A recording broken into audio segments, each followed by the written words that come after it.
Ringside Reality.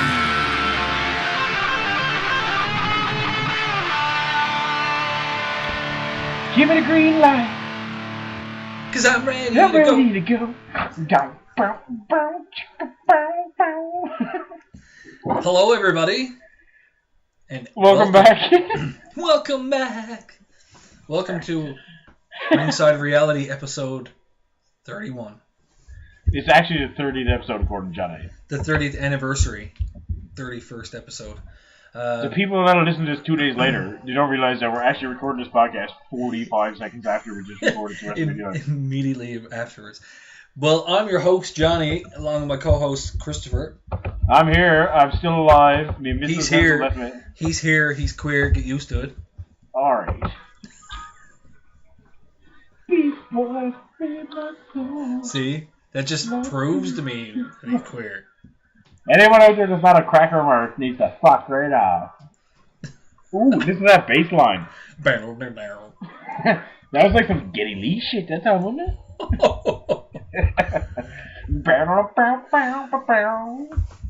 If nobody understands by now, we're going off the rails here a little bit. We're a bit loopy. Chris is over there drunk, getting high off the old Uncle Cracker. Alright, just so people know what's happening. In this video, for some reason, Uncle Cracker is dressed up as a fucking car mechanic, and she's changing the old rack and pinion steering in a car while he's singing this thing. But he's under fucking changing the old transmission oil for some reason. He's like, I think you must have one of your old pornos on, do you? Why? You're watching buddy dressed as a mechanic? That sounds like a porno setup to me. Why don't you put your dipstick and check my oil? Yeah. Alright, well, I guess this is a wrestling podcast, so we should probably talk about some wrestling. Go away, buddy! The whole point of doing this after the WrestleMania one was because we're going to discuss RAW and Smackdown, which has already happened. Well, obviously it's happened, and we will be able to discuss it, will we? Because we're doing both of these on the same day on a Friday because Chris is apparently too important for Ringside Reality. What? I don't know. The only reason why we're doing it is because if we do it like 2 days from now, it'll be too old. Too old! Yeah. Alright. You're fucking out of control.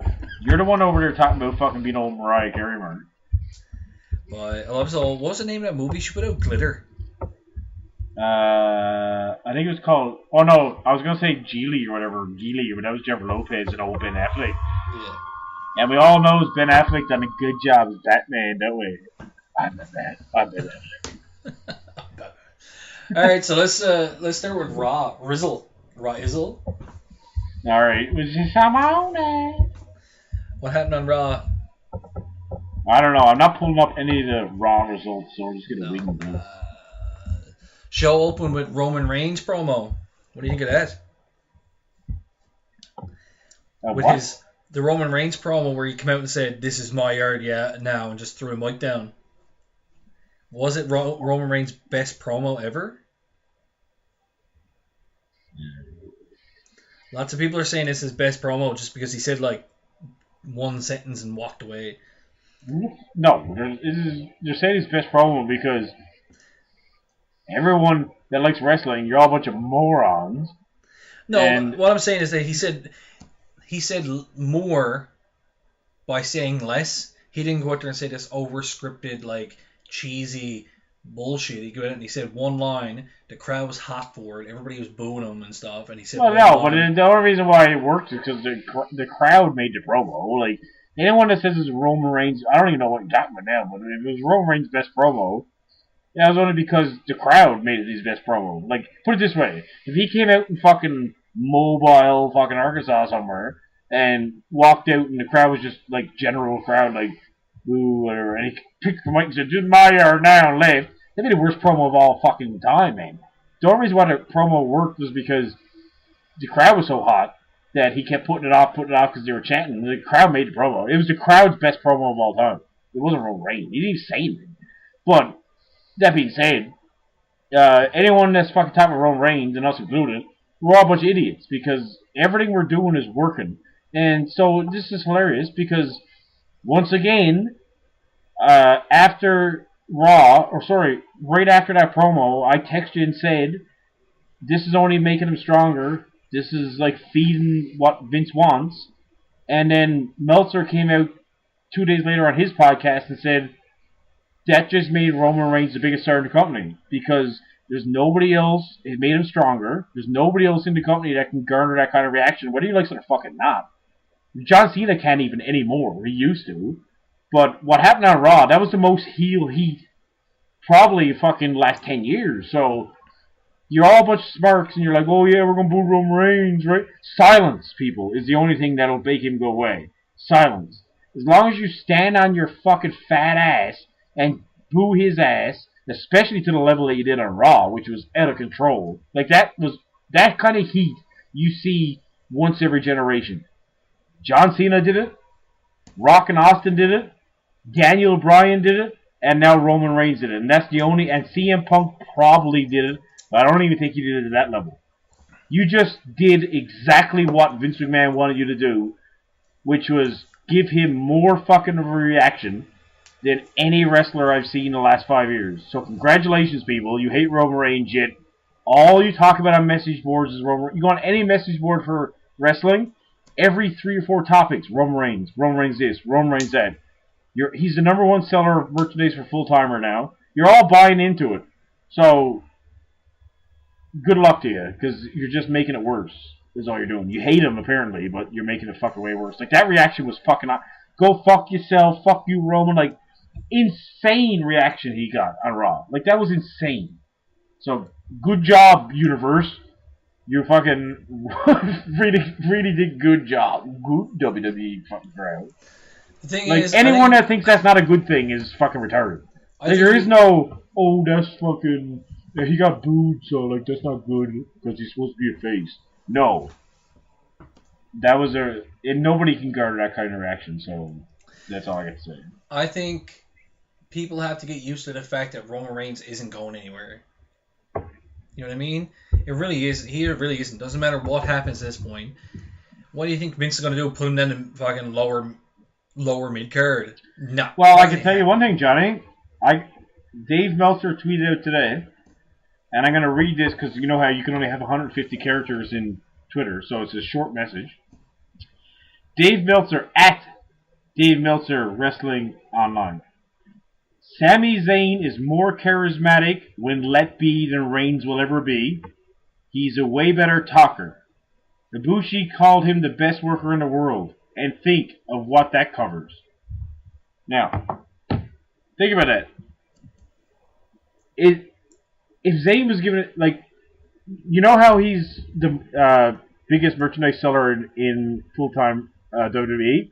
Even though people dispute that and say New Day is, but how can you kind of not be when you're pushed so fucking hard, right? Like, so basically, what people are saying is the machine gets behind you, but eventually, like, you know what I mean? Like, Meltzer was kind of saying, like, Zayn has more natural charisma, and he can talk way better on the mic, which is Reigns one of the worst mic talkers fucking ever.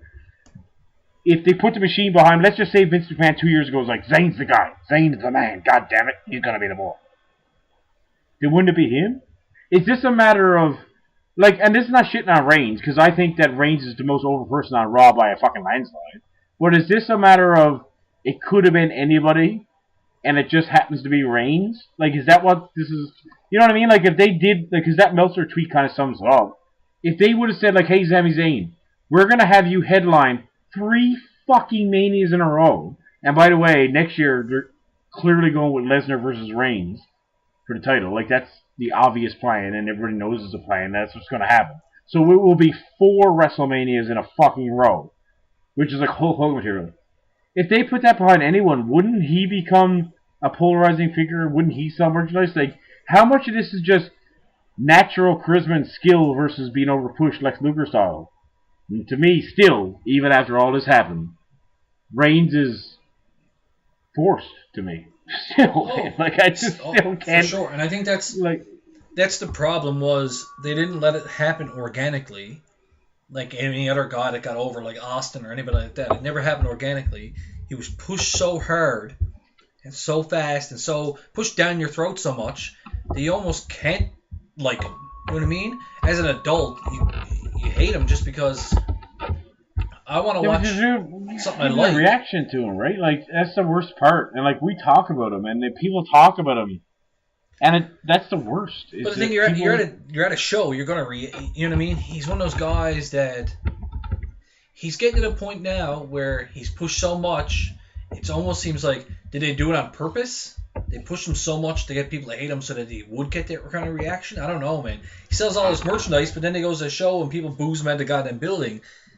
So, well, what happened on Raw was fucking retarded, Johnny. You gotta admit, like, that kind of. When was the last time you seen anything like that? Like, honestly, like, when was the last time? That's nuclear heat. Like, yeah, like and that's the.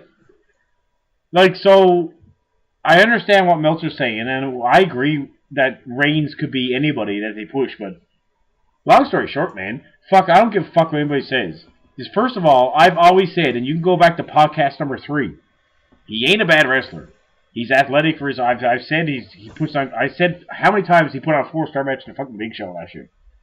But I don't like him. I don't like anything about him. I think he sucks basically. But as long as he keep coming out and people keep getting up and booing his ass or chanting "Let's go Roman, Roman sucks," which is Cena treatment. McMahon, everybody out there, please listen. He's pulling the fucking wool over your eyes again, and what he's doing is working. And that you don't understand that it's working. He's been doing this for so long. Roman Reigns isn't the first person he's done this to that gave a mega push. Alright? Brock Lesnar came in 2002, and you talk about mega pushes, he might have had the greatest mega push of all fucking time. He beat The Rock at SummerSlam 6 months into his fucking career. Finn Balor came on Raw last year, won a fatal 4-way in his first match, and beat Roman Reigns in the last match of the same episode, went to fucking SummerSlam, and beat Seth Rollins for the Universal title in a week. This is not the first time that he's done it. But what he's doing is you're taking the fucking bait, and we're taking the bait too. I ain't going to pretend that we're not, because we're talking about him right now. But everything that you're all online bitching about, trust me, people, McMahon knows what he's fucking doing. He sucks at bodybuilding organizations. He sucks at the XFL. He sucks at fucking movies. He knows wrestling. And as long as your ass is up cheering and buying merchandise or booing or whatever the fuck you're doing, especially after Raw, like, that killed me, Johnny, watching it, because I was like, they're doing it. Like, I've never seen a reaction like that in years, man. That was like one night stand ECW material. That's what it reminded me of, yeah. When they were like, exactly. We're going to riot because if John Cena wins kind of deal. But the difference was there was 3,000 people at that show. There was 20,000 doing it at this one. And if you're a promoter, that's the difference. So, 20,000 people giving you a 3,000 people fucking treatment. And I'm like, you're doing it. They're fucking doing it.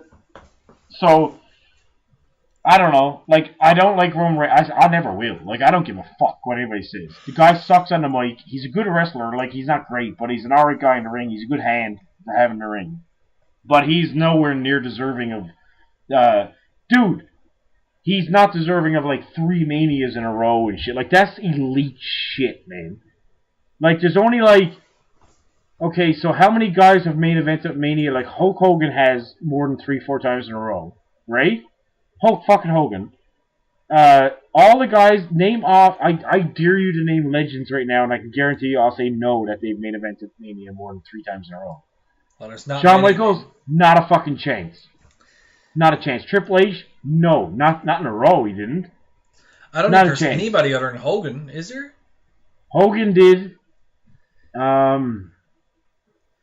It's always Bret Hart been might have done maybe. Like, I think and I mean, like, maybe. Like, no, I don't even know if he did, man, because I don't think Bret Hart he did. Like 2 and then he got injured or something, or... It's not like he did 9, 10, 11, and 13. Did he do 4? No, he didn't. No, he didn't. He did 9, 10, and 12. There's no one. Like, honestly, like, we're talking about treatment for a wrestler that's never even been fucking done except for Hogan. But, like, Hogan was obviously not... He was way above Roman Reigns, so... But again, we're talking about it. McMahon, you win. Bow to your master, everybody, because it's fucking the way that he's playing this Roman Reigns thing off is push him, push him, push him. Fuck what they say. Any kind of reaction is a good reaction, and it's working, man. Like that was fucking crazy heat that he got. Like honestly, that was fucking nuts. Like that made CM Punk's pipe bomb heat look like fucking goddamn Jinder Mahal versus Titus O'Neil. Like it was fucking insane. Like you said, it was nuclear heat. It was nuclear, yeah. That was like the craziest, man. So in 2017, like to get like that was like beyond Attitude Era shit. Like like anyone, there's nobody that does that. Even Cena these days, he can't pull that reaction off anymore. Like he still kind of gets it, but he doesn't. All right, so I'm just go back to what you were saying a minute ago about the main events, 3 in a row. Even Hogan didn't do it. Hogan main event WrestleMania 1, like the first one. The next main event, no, he did 1, 2, and 3. If you count, he did 1, 2, and 3. If you count the fact that WrestleMania 2 had three main events. Yeah, but he ended the show. But then actually, technically, he did 1, 2, 3, 4 because WrestleMania. No, 4 was DiBiase and Macho. Yeah, never mind. It was at the same place, that's why it's lumped in together. Yeah, and then he did Macho at 5 and Warrior at 6 and Slaughter at 7. Oh, so he did 2 separate ones, 3 in a row, yeah? No, he did 5. He did 5 in a row because he did fucking 5, Macho at 5, Warrior at 6, Slaughter at 7, Vicious at 8, and Yoko he ended up well, that wasn't alright. Well, I don't know. He doesn't really count as that one because he came out after. Remember that whole fiasco? Yeah, but he still. So that's 5 in a row. But like we're talking about, like, don't kid yourselves, people. This is not even a comparison. I don't give a fuck what kind of heat he got last week. We're talking about Hulk Hogan here, man. Like he's on a different level, like way different fucking level than Roman Reigns. So I can't. Like I say, I know. Apparently, John Cena is up there too. Because, well, I'm going by Wikipedia what they're saying that the main events are, right? There's a bunch of them here. They got, I guess, co-main events, so they're considering all of them the main event. So, for example, John Cena's got a lot, man. Yeah, but which match went on last is all that matters. So, WrestleMania 22, they're saying John Cena versus Triple H. Kurt Angle, Randy Orton, Rey Mysterio. So, what would you consider the main event for that? Well, it doesn't matter. Like to me, it doesn't matter. Whatever match went on last, the main event. So I'm pretty sure Triple H and Cena went on last that night. Yeah. So the next one, 23, was Cena and Michaels or Batista and Undertaker. Batista and Undertaker went on last. Yeah, so that's not the main event, but like they consider it the main event. I know, but you consider Goldberg and Lesnar the main event on this one with. Well, no, but whatever. Officially, this one has 3 main events, man. Like according to what I'm looking at here, it officially had 3 main events. I don't know. But yes, he's had 3 in a row. And like I said, Cena's, according to this, they got Cena in 1, 2, 3, 4, 5, 6, 7, 8, 9 in a row. Yeah, but it's not the. So I just go by last match. From 21 to 29. Yeah, but like that. But it's not though, right? Like so at Mania 25 and 26, right in the middle of that, Taker and Shawn went on last, right? Yeah. So that's the main event. Like there's only one main event to me. Like I know that the WWE promotes it as 3 main events. So the last match is the main event.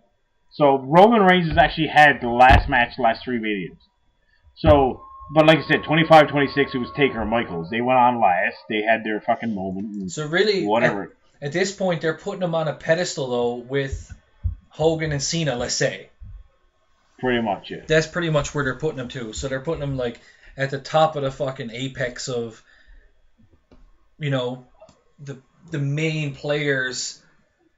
Main player. In as much as people don't like John Cena, you gotta fucking admit that he's the Hogan of this era. You like John Cena's cock. Right. All right, so I guess we'll move on from. We're at 20 minutes on the first segment. All right, that's not. Right. Well, all that means is that Roman Reigns draws. Mark's hashtag drop hour. What's the next? Oh, New Day came out and we had the Revival making their debut. What do you think of that? Do you want me to be honest, or do you want me to be? Well, obviously, be honest. What do you think? How do you think they're going to do, or do you think they're going to? I don't give a fuck, man. The boys are good wrestlers, but like I don't. Well, you have to be honest, man. I'm gonna be honest here. You think do you think the characters are going to flop? Do you think? No. Yes, they're going to flop. They're going to fucking flop big time. Like I don't even in NXT. Not once was I actually like invested. Like they're good wrestlers, but they're two flabby old fucking 5'2" fucking wrestlers. They're like, I don't think they're going to go anywhere. Like, they don't reek of a wrestler to me. They look like, when they come out on Raw, Buddy looked like he was fucking, just drove a couple double Big Macs into her. My opinion is, they're just two guys in black trunks that come out and wrestle. And I can't stress this enough. Stress this for the last fucking year on this podcast. Sick of that. Like, two guys, they got no character. They just come out, they got generic fucking music, boys comes out, both got black trunks on like every other cunt on the fucking show. They look like every other wrestler except for they're shorter and a little bit flabbier. And they can wrestle though. Like, honestly, they can wrestle. But on the main show, it's been proven, if history is taught us anything, you need a bit more than just the fact that you can wrestle. And that's all they got. Like, they're gonna fizzle out. Their shelf life is short. The only reason they were over as fuck on last show because it was a Mania crowd on Raw, so it was all mercs. But yeah, I think this Raw coming up is going to be the big tell for, you know what I mean? Because remember last year when like the Vaudevillains I think debuted or something. Oh fuck! And everybody kind of popped for them at one time, and the next week I remember saying to you like, okay, they're gonna die fast because immediately like the next show, nobody at all cheered for them. I was like, oh fuck, that was quick. Like, that was, they're dying a quick death at this point, man. Oh, you did. You texted me and said, like, the boys fucking, like I said, well, you said the same thing about shelf life. I'm like, they're taking on last. No. That's, well, same thing, like, the Revival, like, the thing is, like, fuck all y'all. Like, everyone, like, I'm in, this podcast works for us because you are the kind of guy that likes that kind of stuff, and I'm, like, the old school guy. We talked about this before, and I ain't changing. Like, these guys are just generic as fuck to me. Like, when they come out, I don't even a big fan of them, really. Like, I like them in NXT, they're alright, but I was okay, when you will, they can wrestle, right? Oh, yeah, for sure. But, like, they can wrestle their ass off. So when they get up, their ass is burned off on the fucking seat. Like, they can. But, like, I don't know. Fuck them. Like, it's just, I don't care, man. Like, they come out, they're fucking the Revival. And they're two white dudes from fucking Georgia somewhere that wear wrestling trunks. And they don't do anything for me. So that was that debut. Whatever. Like, I hope it, like, works out for him. But, like, this is the difference, is when the club came and Gallows and Anderson, like, said the same thing about them. They're just two fucking dudes. Like, whatever, I don't give a fuck what you do in Japan. I don't give a fuck about... I do care, because I like watching wrestling, and I watched some of their matches, and they're mad good. But on this stage... And it hasn't worked. Yes, they got the belts and stuff, but obviously they've been a complete flop pretty much in fucking WWE. There's just two dudes, man, coming out like, oh, I was good in Japan. Like, but they haven't. The problem with that, and I think the problem with the Revival and the problem with everybody else, is that they're not built properly. Like, yeah, okay, make their debut. It's a shocker. Everybody's like, oh, they're out now. If they don't do something to build on their character and to build it, but they don't have a character to build on, man. But no, that's like what I mean. Revival, so even the club, if I said this to you before, if the club would have come out that one night, they destroyed whoever, I think it was the New Day or whatever, they were destroyed. If they would have been destroyers, if they would have been coming out and just fucking wrecking people for weeks and just been these like world beaters. That's their character. They don't need to be the guys that come out, oh, I did lots in Japan or whatever else. They come out and they make their own characters and their own identity here in WWE. Instead, here they come out, they beat up people one week, and the next week, they're almost like half of a comedy act where they're kind of chicken shit heels running away. I did lots in Japan. I'm gonna do lots here. Don't even mention that. Who cares? Let the commentators mention that if they want to, but have them come out and just beat people up and have them as this like force to be reckoned with. And that's what I was saying to you when we were watching NXT, and I mentioned the Authors of Pain. And there's no tag team right now that's a dominant tag team. You know what I mean? Back in the day, it was always this dominant tag team that they come out and they were just beating people up, and they were the top tier tag teams and stuff. They don't have that nowadays. Every tag team seems kind of the same to me. And I think the revival is going to quickly fall into that just the same as everybody else, coming out, having a decent match, yada, yada, yada, see you later, goodbye. And it's a shame, really, because if they spent a little time and built a character for them, yes, they don't have a character now, but there's lots of people come into the business that didn't have a character who've built onto a character. Maybe they can build them a character and they can become something more than what they are. Is that going to happen? God, no. Yeah, I agree. Next up, I think we had the women's debacle with Emma. Emma made her return. What? Emma. What? Emma made her return. You don't remember that? Did she come back as the same Emma? Is that what I'm saying? Yeah. She's not Emelina. She went from. Oh, man. Like, they gotta fucking do something with the women's division on Raw, like big time. Well, we'll get to that in a minute. We'll just forget about that because I think Nia Jax beat up Charlotte at the end, whatever that was supposed to be about. Who cares? Vinnie Mac makes his return out on the Raw stage here. Who? Vinnie Mac. Oh, yes, he did. And he announced the Superstar Shake-Up that nobody really knows what it means yet. Apparently, from what I read, is they're going to do trades and deals, but isn't that what the draft is? Isn't it technically just trading back and forth? Yeah. He's strutting. Hey, listen, we can't play that. Get out of that. This fucking copyrighted WWE's going to be all over us again. Why, that's performed by a band. That's not even their song by. That still is copyrighted by their whatever band it is. But. And they can't take a score. They'll be shutting us down next thing. They can't shut us down by. We're allowed to free speech by. Not in all YouTubes. I turn it off. I apologize to all you dorks out there, virgin fucking pricks sitting in your fucking office up in Stamford somewhere. Fuck you. So, what was your opinion on the old Superstar Shake-Up that he announced? What do you think? I don't know what that means, first of all, but... Well, all I can tell you is... You didn't comment on the fact that I said it was exactly the same as the draft, because isn't the draft just trading back and forth? Yeah, but the draft go on for, like... It's a total shake-up. Shake-up! Oh, yeah. Like, all I know is what's going to happen is... I guarantee you. We'll be sitting here next week. AJ Styles made peace with Shane on SmackDown. And he didn't start a new feud on SmackDown. So he's going to Raw. Because Vince is back there going, Monday Night Raw. So AJ's gone. People need to deal with that. He didn't come out in anger. He didn't develop a new story with another wrestler. He just come out and shook. He made peace with Shane, which means, all right, we'll talk about that on the SmackDown. You're going to fuck off. No, he's fucking done, is what he is. Well, you said for a shake-up, didn't you? Well, what Vince announced as the shake-up.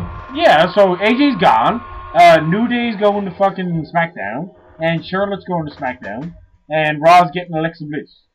There, you heard it here first. Oh. Okay. We'll see how that plays out. What was next? How come I'm not allowed to play No Chance in Hell? We forgot what opened the show. I think was the Hardy Boys versus the Club. The Cult? The Club. She sells like super fan. So we got big old cult merch. We got the Hardys on Raw. So what do you think of? So from what I understand is that Matt's not using the broken gimmick because they're still in legal battles with TNA over it. Ooh, really? Yeah, but they're giving little hints to the fact that he might go back to it once the whole legal thing is done, because a couple of the WWE posts on Facebook that were talking about the Hardys, they'd say stuff like they had a wonderful, and all wonderful's all in caps, or they'll say this table was broken and they had broken all in caps, or like they're kind of hinting around to it. And even he's made a couple of little comments and stuff where he kind of goes in and out of the broken character, just kind of pushing the boundaries a little bit of it. But I don't think they want him to go full on with it just in case TNA starts trying to sue him or something. Okay, well, like, buddy. What are your thoughts on the fact that TNA, or any company for that matter, is trying to copyright or trademark a character that somebody made on their own? What do you think about that? Well, I don't know the whole story about what happened with TNA and fucking Matt Hardy. I don't know. That's for the courts to decide, I guess. What's your opinion? What's your opinion? Do you think that, let's say, I don't know, Steve Austin left WWE in 1999 or 2000, went to another company and wanted to use Stone Cold Steve Austin? Should he be allowed to use it because he came up with it? If he came up with it, yes. Well, Matt Hardy come up with Broken Matt Hardy. Apparently he didn't. Apparently Jeremy Borash had like 70-80%. From what I've heard, is he pretty much wrote and like all those vignettes we see and everything with the hilarious dialogue. From what I've read, is it was Jeremy Borash that wrote it all. Now, what I read was that Jeremy Borash was kind of like the director of those skits. Well, I read that he was director and basically the facilitator of most of it. So if that's the case, then Matt Hardy was playing a character that he contributed with, that was also created by TNA, you know? Well, if that's the case, then I mean it's kind of a slam dunk case, because that's like saying, oh, that's some hot takes. Well, that's like saying, I don't know, I wrote a comic book for DC, Kevin Smith, and then I'm gonna take that same comic and I'm gonna go character and bring him over to Marvel and put him in that. It's not the same, right? DC now owns that character. Like with the wrestling characters, it's mad dicey, isn't it? So like, you know how The Rock's character was The Rock, but he always said like there was like those three guys backstage or whatever. Like, oh, I had this guy writing for me and this guy. That's super dicey. It almost cannot be like a clear-cut case of what's going to happen with that. It's really weird. Like I said, if they can prove that Jeremy Borash made it.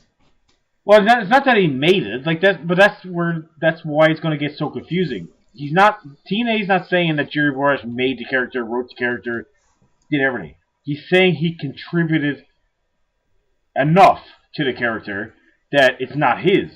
So he had enough involvement with that story, with that direction, with that character, with that rating, that it's TNA's property. Now, in my opinion, the argument. In my opinion, they should, technically in that vein, there should be some script somewhere written by Jeremy Borash as proof that he wrote the dialogue and stuff, wouldn't it? Really, Johnny? After you seen that one where that in the shed, you think there was a script for that? Really? Well, then there's no real proof, and then Matt Hardy can do it.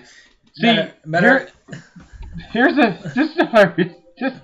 the funny part about all this is Matt Hardy's like an internet phenomenon these days, and I do love the broken character. Don't get me wrong, I'm not shitting on him by any means. But when we first watched the first skit, like let's go back to like October last year when we found this, your first messages to me were Matt Hardy is fucking eat.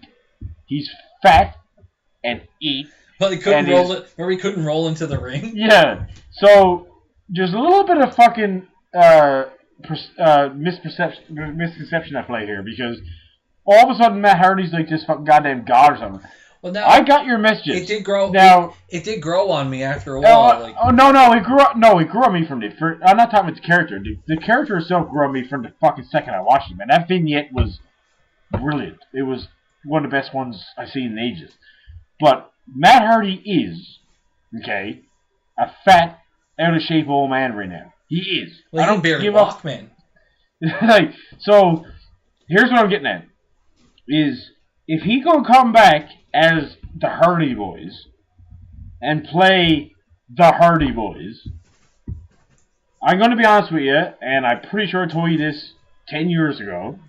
Mattitude and version 1.0 and him as a Hardy Boy sucked ass.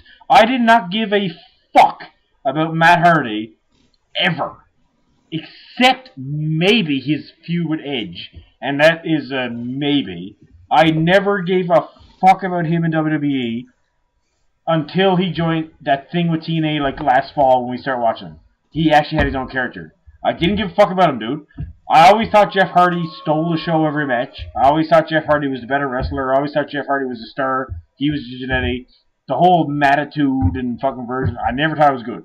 If they're going to come back, and if he's forced legally to play that character of just Matt Hardy, which stands on the second rope, by the way, and goes, oh, he's doing something fucking like some kind of death-defying stuff, but he just leg drops the second rope, man. Second rope. Like, if that's what he's going to do, then that kind of sucks, because even back in the day, I remember talking to you, even as teenagers, Matt Hardy was never my bag, baby. It was always Jeff Hardy. Matt Hardy sucks in WWE. Like, his history of... I guess people like it. I never really got into it. His feud with Edge was fucking good, but that's because it was personal. The broken character brought me back, and the same with you. Man, you gotta be honest. Like, the only reason why you got back into Matt Hardy, or even got into Matt Hardy in the first place, because of the broken character, correct? Oh, for sure. If he was the broken character, I wouldn't even care if he's back. Really. Did you care about what he did in WWE before the broken character started? No, like he didn't really do anything, did he? No, he didn't. So anyone who fooled themselves thinking like this is going to be some kind of revival of the Hardy Boys, I'm saying this super straight, if he can't do that character, they're fucked. Basically. Oh, yeah. Jeff Hardy's going to break off on his own. Because, by the way, anyone that's listening, Matt Hardy's mad out of shape. He's fucking fat. But that character was brilliant. Like, that whole era of TNA, a few months when he had that character, was some of the best fucking wrestling I've seen the last few years. Like, it was entertaining.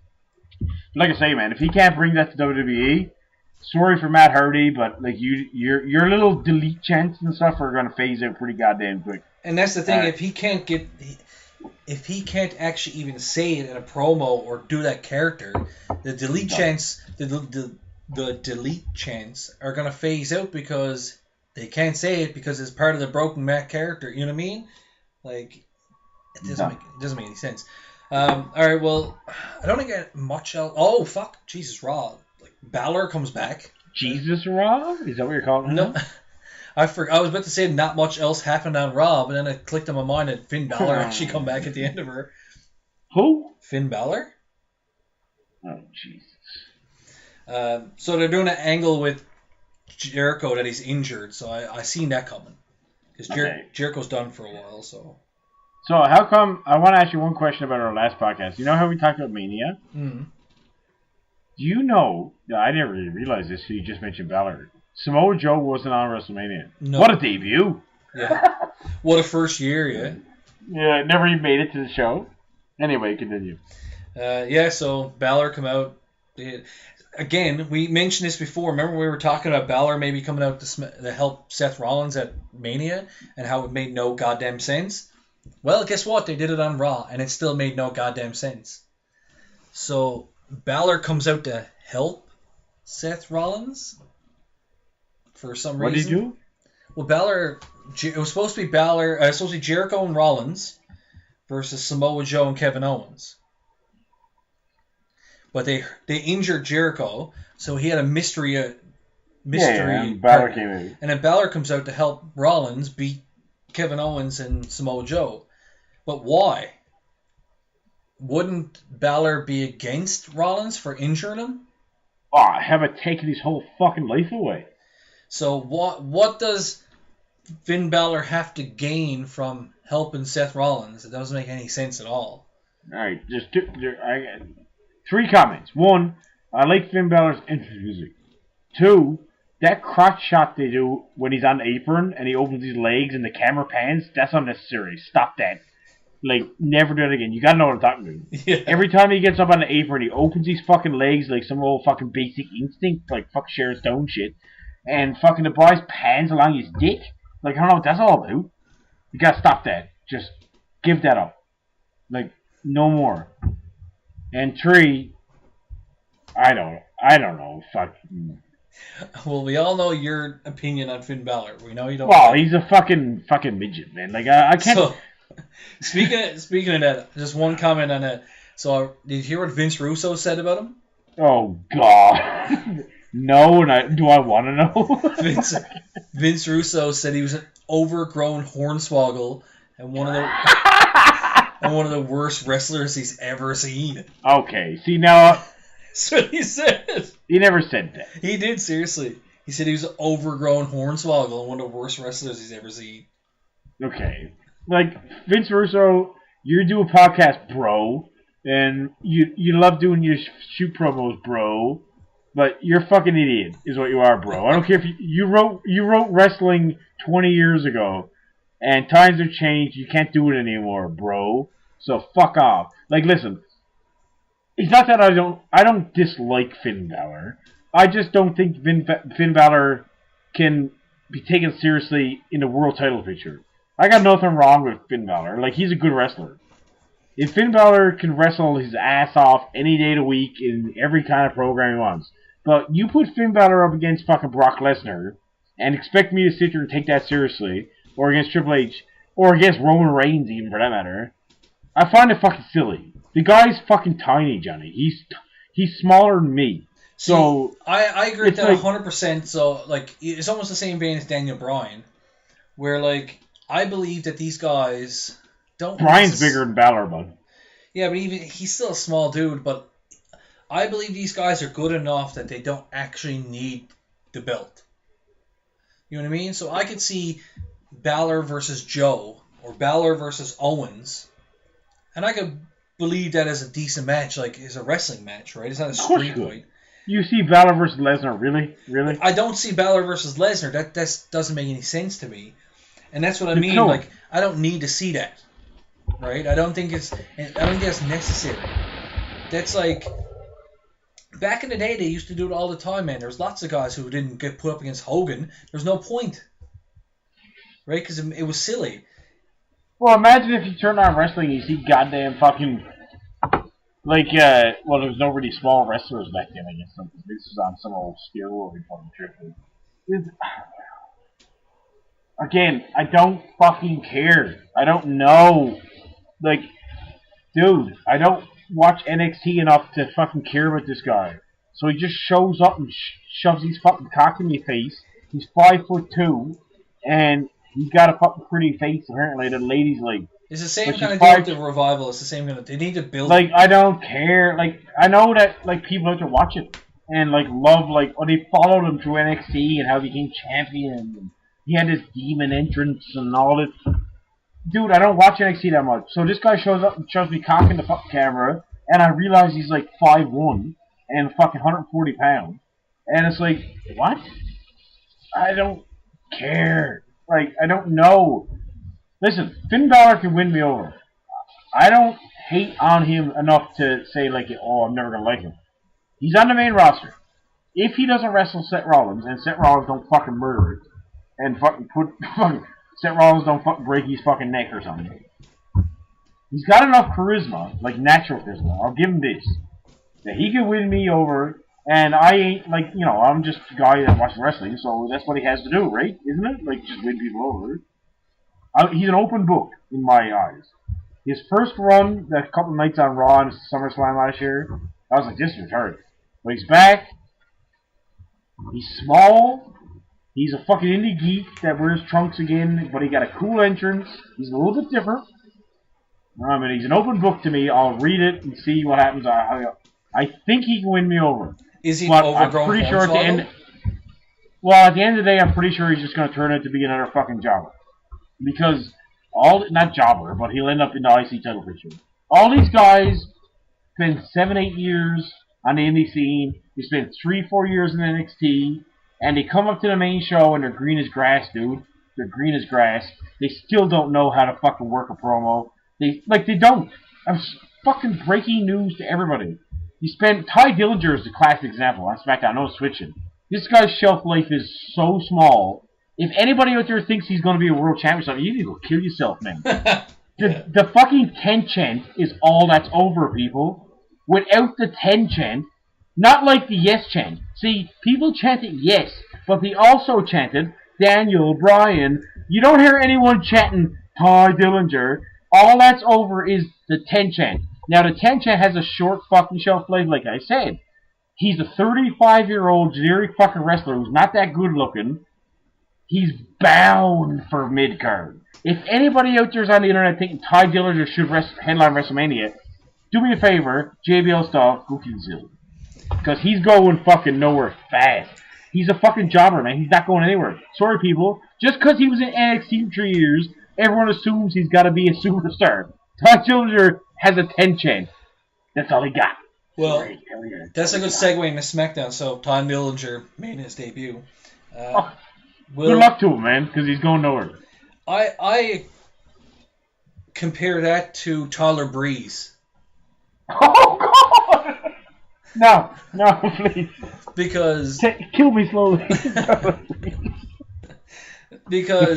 What is this? Fashion Pogo?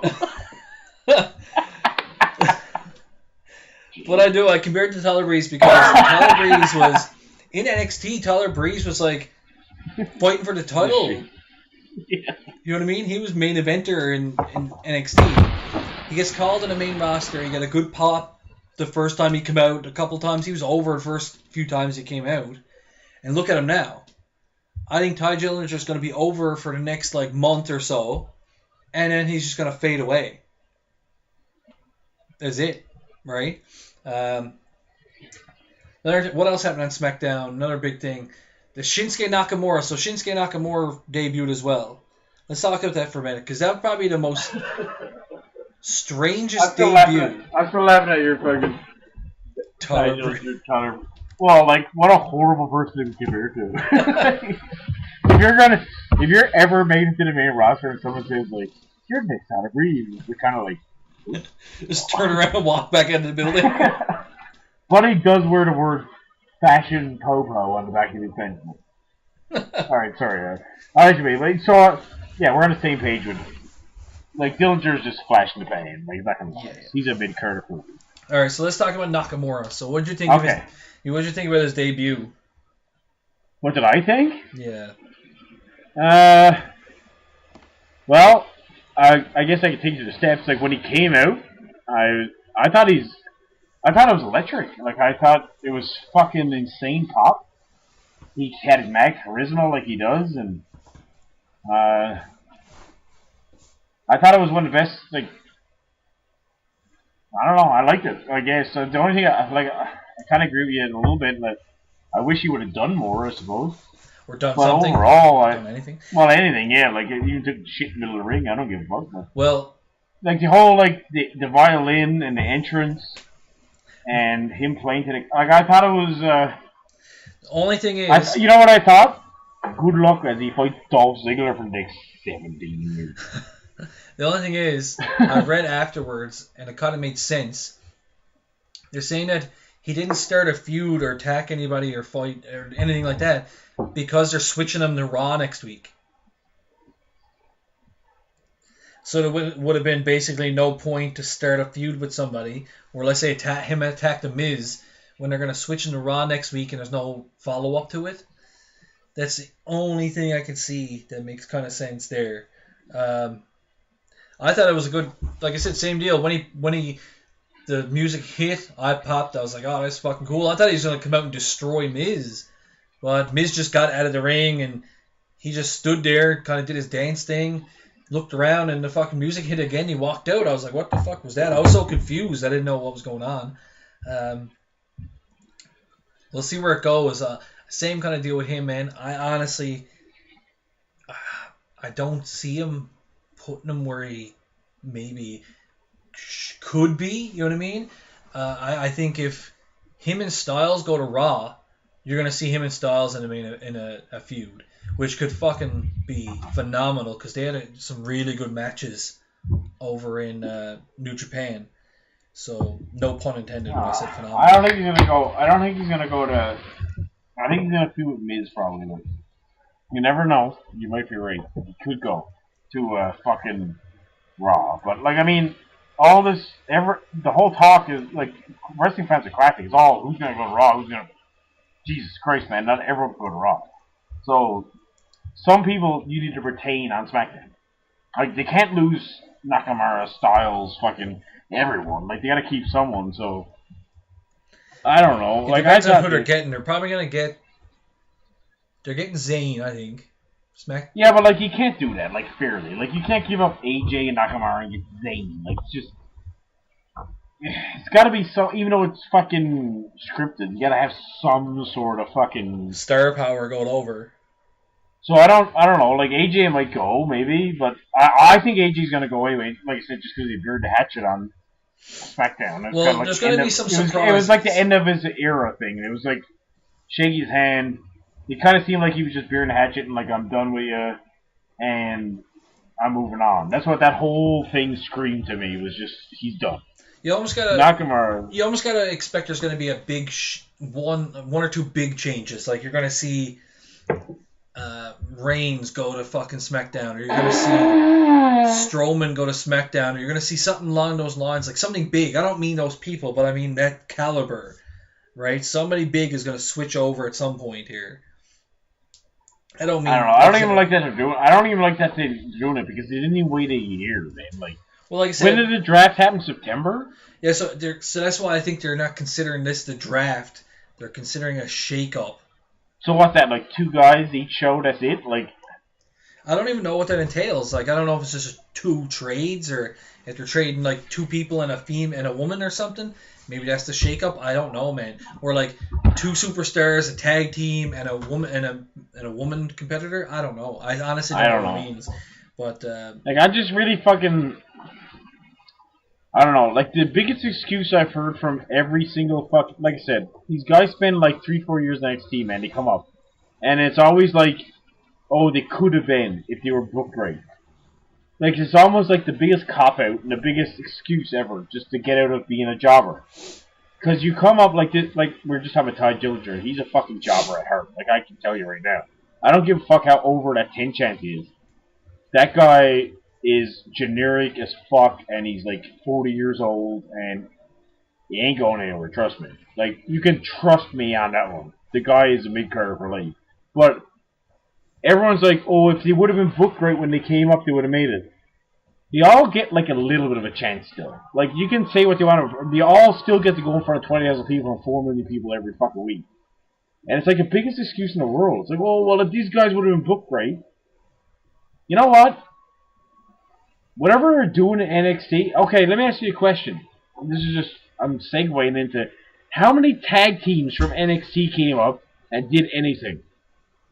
Tag teams. As of right now, that came from like the last 2 years, that got mad popular and were getting chanted like ECW with fucking takeover shows. How many of their tag teams came up and caused a scene? None. I say the one that I don't even like it, but the ones that caused the biggest waves probably is Enzo and Cass, unfortunately. Oh god. No, in all, you just let the dirty taste. Yeah, but in all seriousness, that's the only tag team that come up and really sold any merchandise or really got over at all, really. Yeah, like SmackDown. Sorry to tell you, people, fuck off with your booking. American Alpha once every couple of weeks gets a 15-minute match on SmackDown. Yeah, they're not really getting pushed, are they? Like, no, but they get time to wrestle, man. Like, fuck, no, goddamn. I mean, pushed in terms of like. They're getting these. There's nothing to push, man. I know. What can you? Like, that's the thing is, like, people are fucking retarded. The American Alpha walks into Vince's office, we're gonna push her. What the fuck is he pushing? Nothing. Like, they get every couple of weeks they go out and have a 15-20-minute match. Which, by the way, all the guys from the 80s, all they got was matches. They didn't get pushes. Last time I checked, Rockers didn't get a push, bud. All they got was a match. Hurt Foundation didn't get a push. They got a match on the show. That was your push. Here's your push. A match. And if you're lucky enough to play in the Boston Garden on a fucking Wednesday night, that's your push. You didn't get mic time. You didn't get fucking interviews. You didn't get rivalries. You get a match. American Alpha's been given a match every week or two on SmackDown for fucking 6 months now, and they're not getting over. But then people go, well, why are they being pushed? Can you please tell me and enlighten me, because I don't know, what in the fuck are they supposed to push about those guys? Please tell me, because I don't know what it is. I don't know, that they're good wrestlers? Like everybody else as well. Well, like everybody else from NXT? Like, what are you pushing? Like, that's the thing, they're like fucking retarded. Like, it's actually retarded. Ty Dillinger, what are you pushing? He says 10. Alright. Alright. Okay, so we're gonna put him in a feud with Roman Reigns. What else can he do? He says 10. Yes, but I need something else. Well, it says 10 though. Like, I was gonna say, there's nothing. Like, Enzo and Cass, as much as I fucking hate them, they come out and do something, man. Like, you're like, what is it? Bada boom. Shakalaka? Dude, that's Booker T. The name of their finisher is Bada Boom Shakalaka. Isn't that the name of Booker T's finisher? I don't know, but that's the name of their finisher. The Bada Boom Shakalaka. It's the worst name ever in history. That's up there with Bailey to Belly for me. I thought it was Billy to Bailey. What is it? Bailey to Belly. Bailey to Billy? Bailey to Belly. That's her finisher. That's her finisher's name, yes. You see those Snickers commercials with Dubai? Yes. But, like, seriously, though, like, I mean, this is fucking true, though. Like, honestly, like, I don't know who... If someone could please listen to the show, finally someone, and put in the comment section on anything we do. Like, all these people that want American Alpha to headline, like, WrestleMania shit, like, what the fuck are they supposed to push? Like, honestly, like, I don't get it. Like, what are you doing? Like, you can't push something that's not there. Like, I just don't see it. Like, Revival. You know that people are going to be crying on the internet going, oh, we need a Revival to be, like, tag champs. And they got to win the titles right away or they're going to be buried. And they got to have this. No. I disagree with that. I don't think it. They better have their fucking hands on that title for a long time, in my opinion. If they get that title, champions now? Matt and Jeff Hardy. If the Revival are tag champs in the next 6 months, it's gonna be a fucking waste, man. That's what I mean. There's no more like. There needs to be a build to these people. You can't just throw them out there and expect them to fucking the fans to like them and the fans. You need to build them. Like the first time you seen the Ringmaster that Steve Austin played, where you were like, oh, this guy's gonna be the next Hogan. This is the biggest guy in the history of wrestling. No, that didn't happen. You were like, all right, he's an old fucking goon here with the $1 Million Man. The thing was, he got his own character afterwards, and he built on it, and he built up to the point where Steve Austin came out and did his whole Austin 316 speech. And even from then, he built a character from that. It built up, right? Even The Rock, when Rock came out as Rocky Maivia, and they were chanting at him, die, Rocky, die. Boy, you can't... There's almost not a worse chant ever other than go fuck yourself like you were doing Roman Reigns today. But they were telling Rocky Maivia now, The Rock, can you imagine? They're telling The Rock to go die. Like...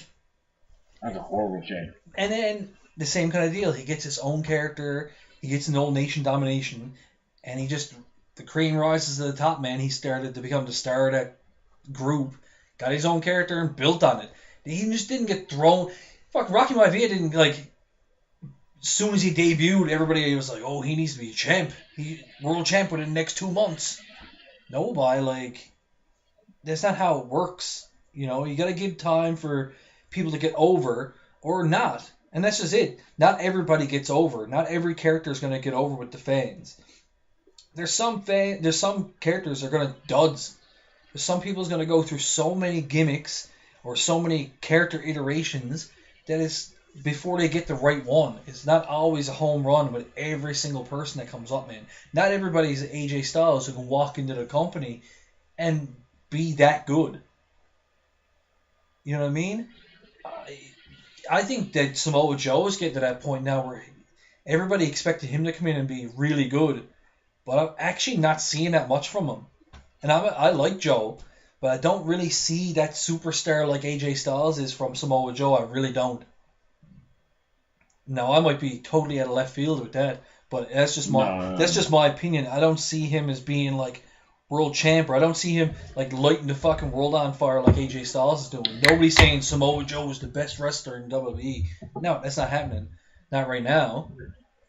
Maybe he's just got to get some time to get into his own character, get used to the fucking big stage or the feel of the WWE, main roster or whatever. I don't know, and it's one of those things you can't really let people die. You can't say just because they're not over right now, they'll never get over. You can't really say that either. You got to give them a chance. But if you're getting, one maybe year into it, nobody even cares about them.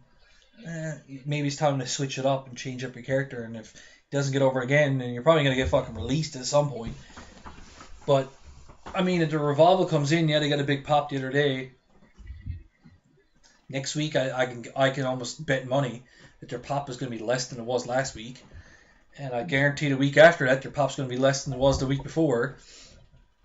And unless they do something with them and give them a hook, some kind of character hook that's going to draw people into actually cheering them or actually booing them or whatever they're going to do with them, then people are just going to stop caring. And you don't want people to stop caring, because once they stop caring, they just die out. Nobody fucking gives a fuck about them anymore, right? That's why I don't know if I agree with all these call-ups. Now, there was only like 4, but now you got like Balor coming back, you had Emma come back, you had the biggest one of all, Eric Rowan. After Mania, they feel obligated to like bring people up. Right? Yeah, I know, and I don't know if that's necessary all the time, an obligation. And it's not really fair to some of the guys either, right? So they're getting brought up just because they're obligated to do so, and there's not really much going on for them, Remember that whole deal where they were saying they weren't going to bring anybody up unless they had 6 months of storylines written for them and stuff? That ain't happening, right? They're just bringing people up now. They got no stories for them, no nothing for them to do, no anything. Well, just Joe because they is like feel the they classic have to. example, right? Yeah, comes up and does so nothing. So they brought up, and like, Joe's kind of one of those situations where it's like you don't really have to develop the character that much, just because he's been around so long. And like he's kind of like the AJ Styles in a way. There is nothing to develop. Like anyone that watches wrestling, pretty much most people know who he is. Like fuck, dude's been wrestling like on television since like 2002. And then he comes up, and has he done fucking anything? No, not one. Right, so it's like, and you didn't even have to do much with him. Like he was gonna naturally get over. Like, how do you fuck something up that's already given to you? They put him in a feud with Sami Zayn for some reason. Because that didn't even make any sense, actually. That whole feud made because no Sami sense. said his name? That's what the feud was about. Sami mentioned him. I can't believe, like, and we were talking about Samoa earlier at WrestleMania. Like, yeah, so Samoa Joe came in, who, if you would have said, like, 3 years ago, as, like, a wrestling fan, like, oh, Samoa Joe's going to show up on Raw, you would have thought there was probably going to be something big, right? Like, Samoa Joe? Fucking seriously? You're going to be on... Nothing, man. Like, it just fizzled. It fizzled out. Yeah, well, it didn't even fizzle out. You didn't even do anything really from the get-go. Like, he attacked Rollins. Rollins wasn't supposed to get hurt, obviously, so the whole story was you're just going to attack him, and then Rollins is probably going to come back next week again. And I assume that's what it was supposed to be. It was supposed to be him and Rollins as the starting feud. But, like, just that died out. And like I said, I didn't even realize it. Like, I would have texted you if I realized it, but... Oh my god, it's so disturbing. 8 hours of WrestleMania, I didn't see Samoa Joe once in 8 hours. No. They couldn't find time for him. They found time for Mojo Rawley. Oh no! Don't talk about it. Mojo Rawley. So hey, listen, this is an idea. Couldn't Joe have won the Andre the Giant Memorial Battle Royal and actually give some like credibility to it?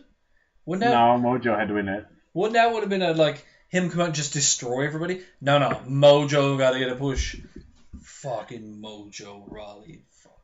I know. Pray for Mojo. Well, I'm completely content with my statements of just I don't know. Like the NXT thing is almost killed wrestling, man. Like, this is a bold statement. And it's late in the night. We've done 2 podcasts, and it's an hour and 4 minutes into the second one. But as much as people like it, like, it's almost been a killer to the industry, in my opinion.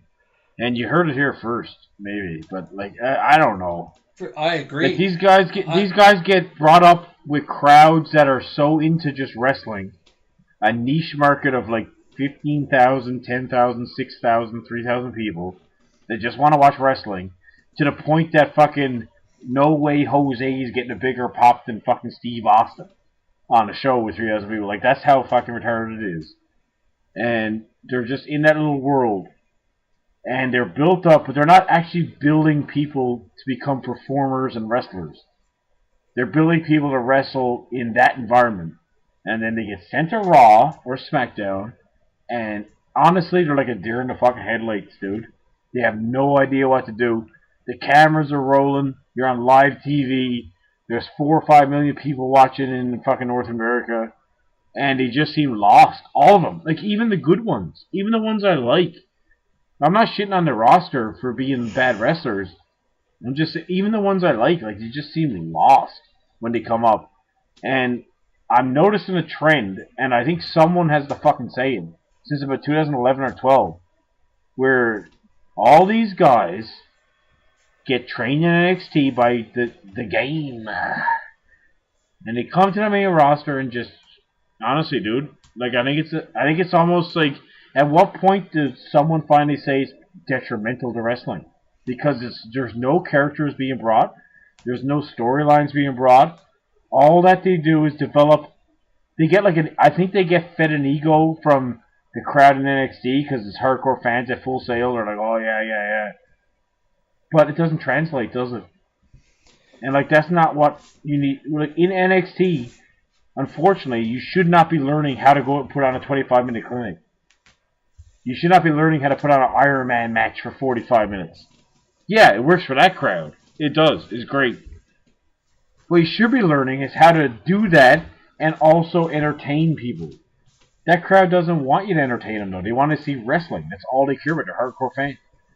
And I feel like all these guys they're sending up are just wrestlers. And nobody's teaching them how to fucking entertain. And like, I don't know. It seems like a big trend to me. The way I look at it is, you look at the start of the developmental territories, right? So OVW. The OVW and FCW and this kind of stuff. So let's take FCW, right? And FCW, I think FCW became before OVW, didn't it? Because FCW was where FCW was first, yeah. Yeah, so FCW is where Orton, Lesnar, John Cena, Batista, all these guys come out of FCW, okay? This is fucking major names in the business. Like, these guys became fucking ultra superstars. Huge, man. Like, we're talking about names that, like, I'm sorry, but none of these NXT guys will ever become Cena or Lesnar. So, let's say... they're huge names. Take that. That's a developmental territory the same as what NXT is, sort of, all right? What's the differences? And my opinion is that FCW was treated as a developmental territory. So it didn't have a national fucking TV show. It had a local TV show. You couldn't watch FCW unless you lived in fucking Florida, a certain area in Florida, to watch it on like Channel 9 TV. You know what I mean? Mm-hmm. It was done in this fucking, not a dingy, but it was pretty shitty fucking gym. NXT is done fucking production values like crazy. Crowds on the network, specials, pay-per-views, fucking state-of-the-art training facilities, this kind of stuff. This is I think what the issue is. Like you just said, these guys getting brought up with an ego because in NXT, they're coming out to this big pop because they got these few fans, that's hardcore fans, like you said, going to see NXT, and they're not going to boo them. They're not going to sit on their hands and say nothing because they're not casual fans. No casual fan is going to see NXT. Sorry to tell you. The thing is, when they get to the main roster, now they got casual fans because these arenas are way bigger. You may have your 3,000 that you were at NXT the other day, but you got another fucking 17,000 that weren't.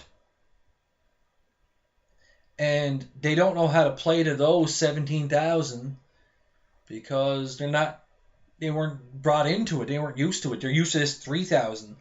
I think with FCW, you weren't even accustomed to that. You weren't getting used to that 3,000 people. You learn how to be a wrestler. You learn how to cut a promo. You learn how to do all this stuff. Then you were brought into the company the right way. You weren't brought in with a fan base. You weren't brought in with a big fucking huge pop. John Cena didn't come out to a huge pop the first time he debuted. He came out and nobody knew who the fuck he was. Batista came out as a deacon for fucking Devon Dudley. You know what I mean? He was just some loser who stood next to Devon Dudley now. So Batista, what's Batista, like fucking 5-time champ or something? Mm-hmm. And he comes out as Devon Dudley's bodyguard, sidekick. So that's what I mean. These guys are coming out, they're getting an ego already, they're getting a fan base before they even come out on the show. So WWE doesn't see the point in even spending time to give them a vignette or give them an introduction to the main show because it assumes everybody knows who they are already.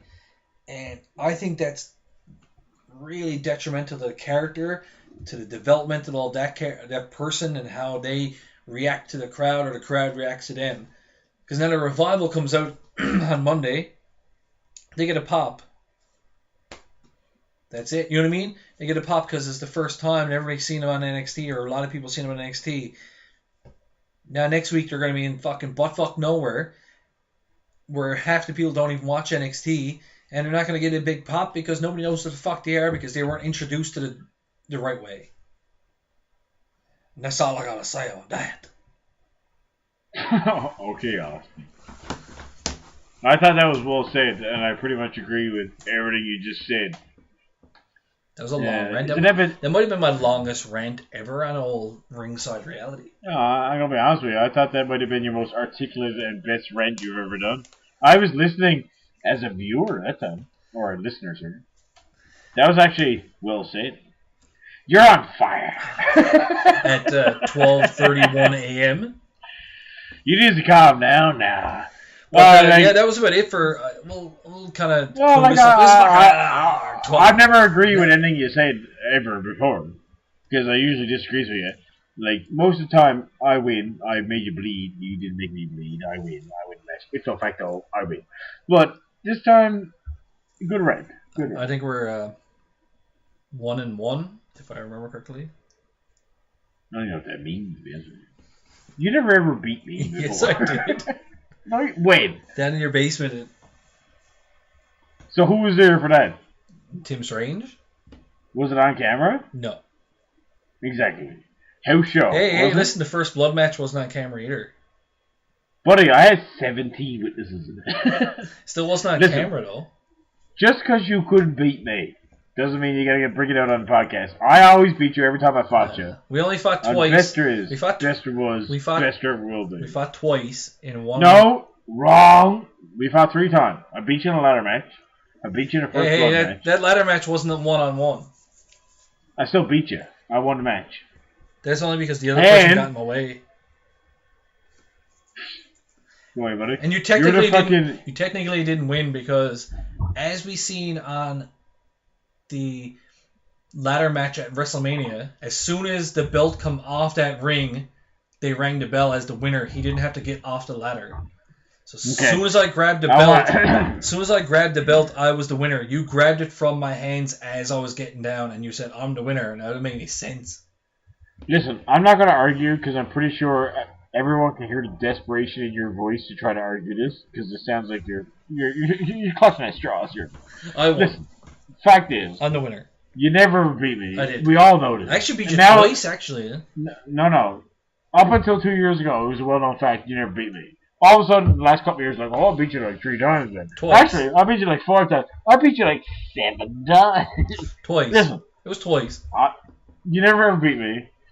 The only match we ever had, because it was like a Rock and Austin, was the first blood match of importance. We never ever had another match of any importance everything you're talking about is just gibberish. It's all crap. Crap. I'll agree. We had one match that was the headline of WrestleMania. We had 5 or 6 of our friends there. It was the biggest match we ever had. It was the only match really we ever had. All the rest of the stuff we're talking about is crap. It's just you making excuses for losing to me. And I'm sorry to tell you, despite you throwing skates at me, you threw a skate at me actually. No, don't twist the truth. You threw a skate at me. Okay, first of all, just let people digest this. I won. Ipso facto. So I agree. I made you bleed. I agree like that a little bitch. I agree that you beat me in a first blood match. Yes. So here's the deal. In your head, even though I won't admit to it, you beat me at In Your House Beware of Dog, and I don't agree with that. But you say you did. I beat you at WrestleMania in the biggest match that we ever had. So done. Enough of that conversation. This is a fact. Listen, you did why don't you me. go jerk off to fucking fucking Nakamura? You did beat me in a first blood match. I agree. Well, I clearly won that match. Are you gonna argue that now too? No, I don't. I'll never argue that fact. That happened. You made me bleed, even though you did have a. Oh, wait a minute. But even though you did have a big, huge winter's jacket on that clearly stopped you from being from bleeding. Hold on a second. Wait a second. Have you ever watched wrestling? Smart Ricky. Look at me. I know. Fucking playing the game, baby. You walked in a t-shirt. I walked in a fucking 4-layer winter jacket. Yes. I'm mad fucking playing the game. You should know better. Actually, I'm kind of disappointed that you didn't wear a winter jacket. Anyway, listen. It doesn't matter. Because whatever you're saying doesn't matter, alright? I won our biggest match. You won that I don't know match. what the hell. The other 2 matches you're talking about, nobody even remembers. So you can't even back it up because it was 17, 18, 19 years ago, and nobody knows what happened. But I can tell you what people do know that happened. First blood match. And I can have people back me up on it. The rest of these matches, Johnny, should I tell you, I don't even know what you're talking about. Like, you know what? Like, I beat you every time I ever wrestled. The ladder match was on tape. And you know what's sad? The ladder match was on tape. No. I went up until, like, 2015. I would say to you every time I see you in face, I beat you every time I wrestled you, baby. That never happened. Yeah? You like that? You like that? Yeah. The ladder match is on tape, and it's obvious that I won. Oh, you cheated. You took the belt as I was getting off the ladder and were like, I win! And you ran away like a little fucking... Wait a minute, I took it at... Oh, that means I won! No. I just explained this. So if you watch the ladder match, any ladder match, as soon as the person grabs the belt, they win. You don't have to get off the ladder. No, you gotta touch the ground. No, you don't. Yep. Look at WrestleMania. It just happened like last week. As soon as Matt Hardy grabbed the belts, the bell rang. He didn't get off the ladder at all. Step into my office. It doesn't happen. You're fucking fired. It did. I won the ladder. So you're saying you took the belt. So hold on, this is not on tape. Yes, it was, yeah. I won every match you ever had. No, I got this on tape. I took the belt as I was walking, like getting. I was like, everybody, no, second last Raw off the ladder. So this is like 2 minutes after me having it in my hands. We had like 8, 9 guys wrestling back in the day. Okay, we're talking about like 99, 2000, 2001. So let me tell you what happened there. What we had was 7 or 8 guys that all had individual personalities. Everyone was doing their thing.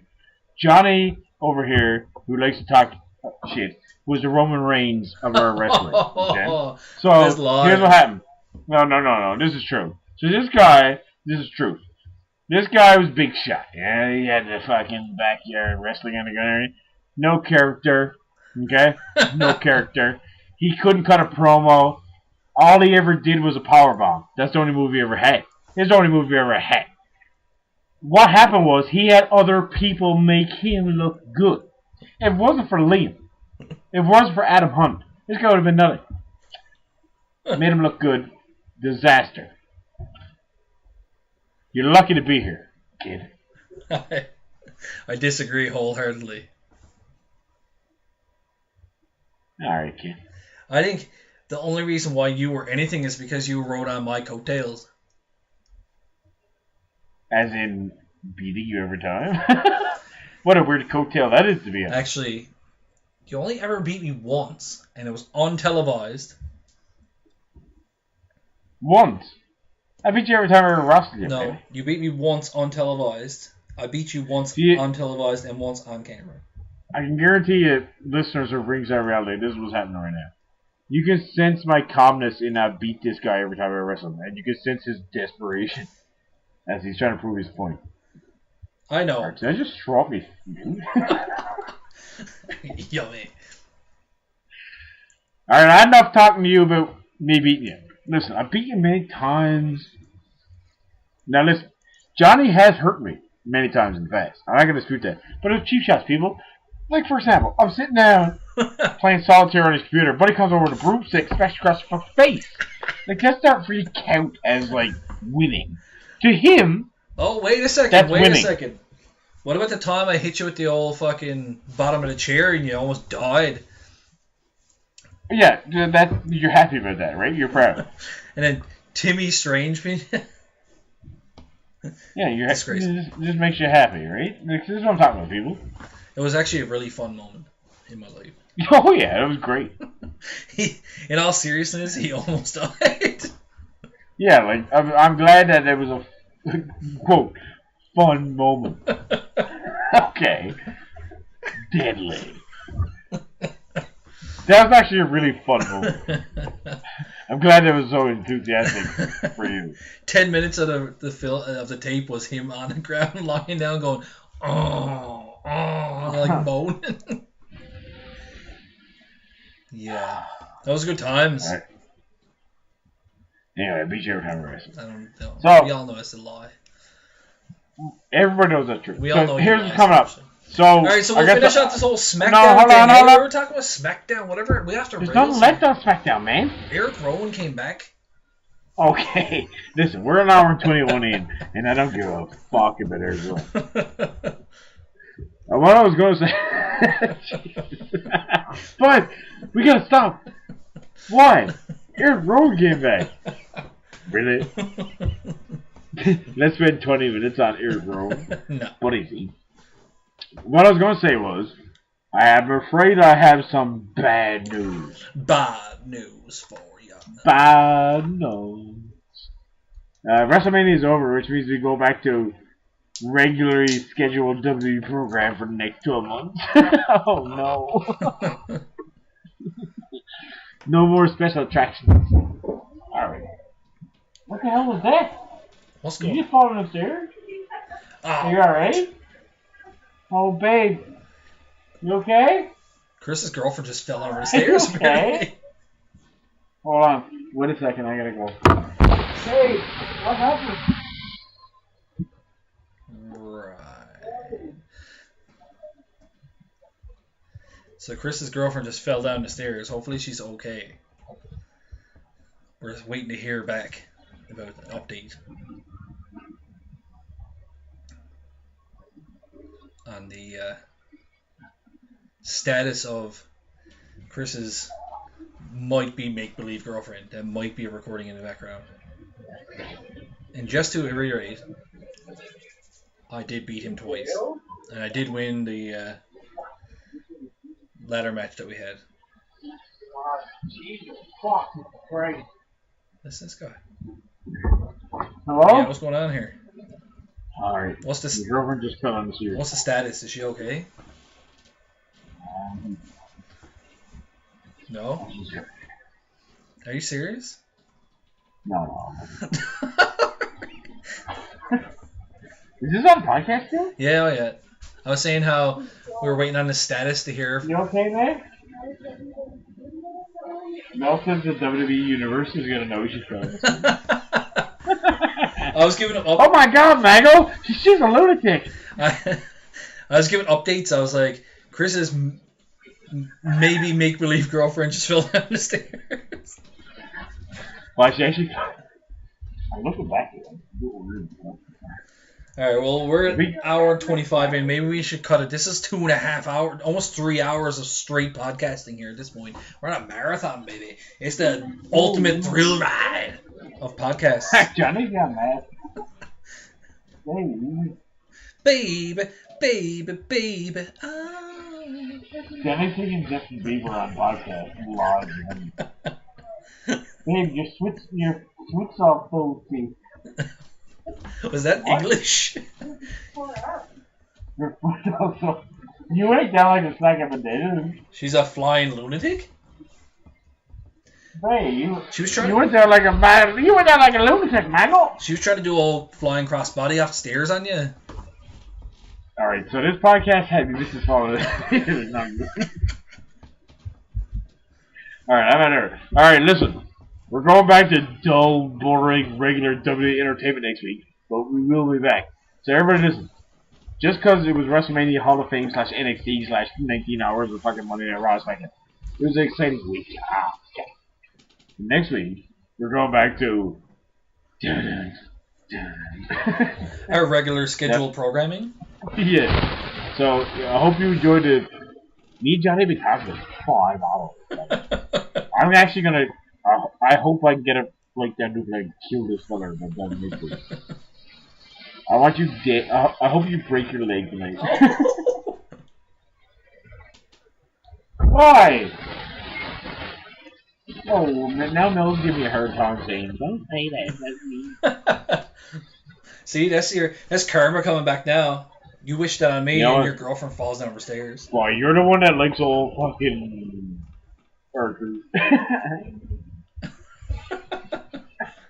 Alright, we'll come back next week. We'll see you. It's going to be, well, I guess we'll probably come back after RAW Smackdown because the Superstar Shake-Up's happening, right? Yeah, well, sometime next week now, whenever your life slows down a bit, that we can actually get you on the go. Oh, I already got a job and everything. What do I want to do? You should be unemployed like me. How dare you have a job and a career? We're coming back after the Superstar Smackdown. Oh, fucking level. Super Smackdown. I hear Mel laughing. Alright, but seriously though, we're not doing no more podcasts this year. What? Oh, sorry. I mean, yeah, we're back next week. You got the knees up. See you next week.